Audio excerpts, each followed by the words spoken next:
Agonistas alfa-adrenérgicos. Primero que nada, tenemos que entender cómo funcionan los receptores alfa-adrenérgicos, ¿sí? El alfa-1 y el alfa-2. Entonces, como pueden ver, aquí tenemos nuestro neurotransmisor, en este caso norepinefrina, también puede ser epinefrina, que va a ser sintetizado en la neurona presináptica. Aquí está todo el proceso. Y una vez que sale y se encuentra con estos receptores, va a ser captado y va a tener las siguientes acciones.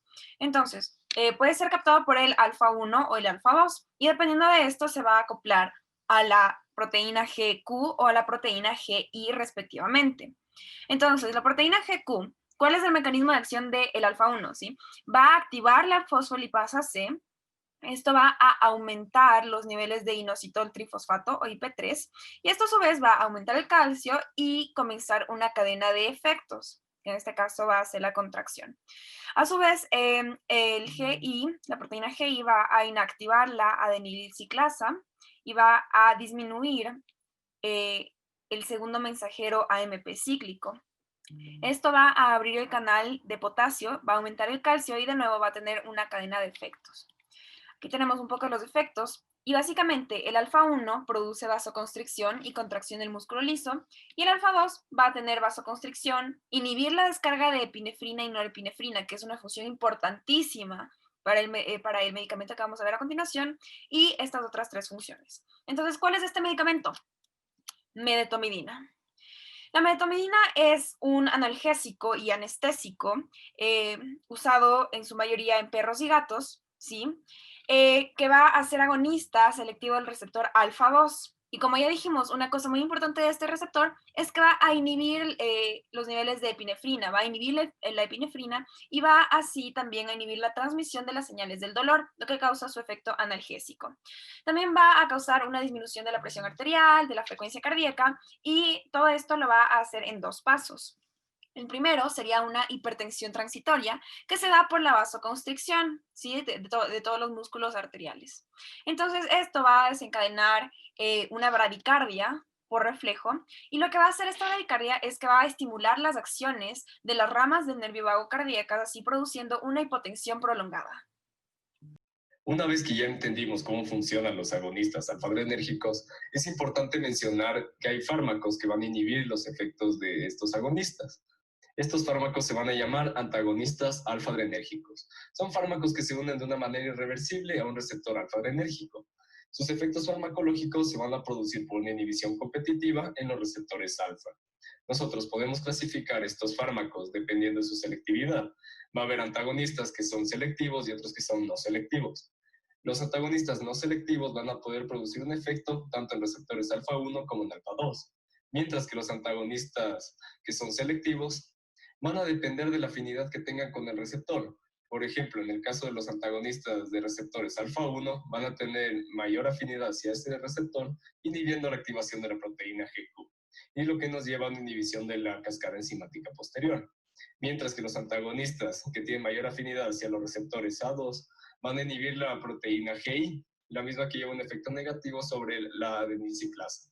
Un gran ejemplo de los antagonistas alfa-adrenérgicos de los receptores alfa-2 va a ser el atipamezol. El atipamezol es un potente y selectivo agente bloqueante de los receptores alfa-2.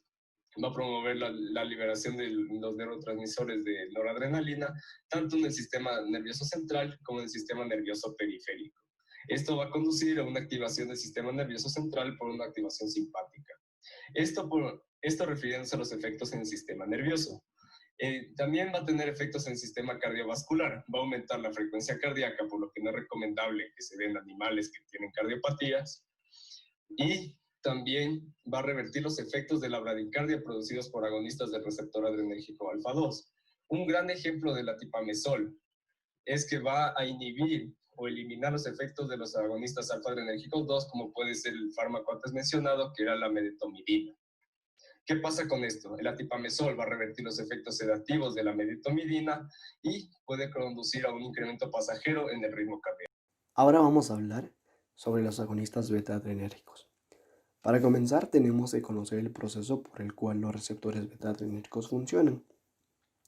Y esto comienza cuando los neurotransmisores como la adrenalina o la noradrenalina se unen al receptor beta 1 o bien al receptor beta 2. de tal manera que se produce un cambio en la subunidad alfa S, la cual se activa y se desprende de la proteína GS. Posteriormente, el complejo alfa S-GTP se une a la adenilatociclasa y la activa.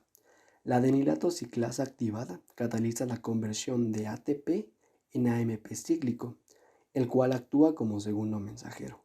Luego, a través de distintos pasos que activan las proteínas sinasas, el AMP cíclico inicia las acciones fisiológicas, las cuales son específicas del tejido y del receptor en el que se activa. Por ejemplo, cuando los receptores beta 1 se activan en el nódulo sinoauricular, aumenta la frecuencia cardíaca, mientras que si se activa este receptor en el nódulo atrioventricular, incrementa la velocidad de conducción.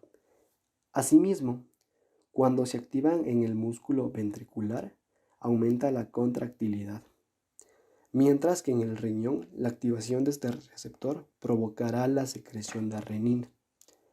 En cuanto a la activación del receptor beta 2, el principal efecto fisiológico es la relajación o una dilatación. De igual manera, cabe destacar que estos receptores por lo general se encuentran en el músculo lisovascular, las vías respiratorias pulmonares, además de las paredes del tracto gastrointestinal y la vejiga. De ese modo, llegamos al fármaco, que es el albuterol. El albuterol es un agonista beta-adrenérgico con una alta afinidad hacia los receptores beta 2.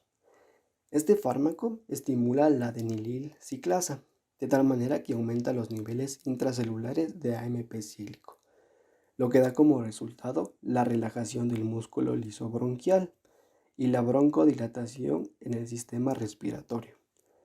Además, es un broncodilatador de acción corta, debido a que produce la dilatación de los bronquios de 2 a 5 minutos después de su administración por vía inhalatoria, y su efecto desaparece en pocas horas. Por esa razón, es un fármaco que se utiliza en el tratamiento de personas con asma o enfermedades obstructivas crónicas de las vías respiratorias. Hola, yo les voy a hablar de los agonistas beta-adrenérgicos y cómo estos actúan en el sistema cardiovascular. Los receptores beta-1 intervienen en funciones metabólicas como glucogénesis, lipólisis, secreción de la renina y principalmente en funciones cardíacas. Estos receptores beta-1 son importantes dentro del corazón debido a que se encuentran ubicados en el nódulo sinoauricular, en el auro ventricular y en el músculo ventricular. La activación de estos receptores beta-1 en tejidos es el causante de aumentar la frecuencia cardíaca. Algunos efectos farmacológicos de los agonistas beta-adrenérgicos en el sistema cardiovascular son la capacidad de incrementar la contractibilidad cardíaca, el incremento en el ritmo cardíaco, vasodilatación, incremento en el gasto cardíaco y la disminución en los niveles de presión arterial. Ahora vamos a hablar de la dobutamina. Este fármaco puede actuar como agonista de los receptores beta 2 y alfa 1. Este fármaco indica una selectividad relativa para receptores adrenérgicos beta 1. Por lo tanto, la administración de dobutamina causa un aumento en la contractibilidad miocardíaca, índice cardíaco y en el stroke volume. Es utilizada para tratar pacientes con flujo de gasto cardíaco bajo, como insuficiencia cardíaca o miocardiopatías. Finalmente, los antagonistas beta-adrenérgicos son aquellos que inhiben competitivamente a los receptores beta-adrenérgicos. Son competitivos porque son estructuralmente similar a las catecolaminas y por eso compiten con ellas para unirse al receptor. Una vez que se unen al receptor, inhiben a toda la cadena de eventos necesarios para producir la acción fisiológica. Existen varios efectos en el sistema cardiovascular que hacen los antagonistas beta-adrenérgicos, como es producir los efectos inotrópicos negativos. Estos quieren decir que disminuyen la contractibilidad del miocardio. También produce efectos cronotrópicos negativos. Estos quieren decir que reducen la frecuencia cardíaca y todo esto sucede para disminuir el gasto cardíaco. Cabe destacar que cuando se administran de manera crónica pueden reducir la presión arterial en pacientes hipertensos.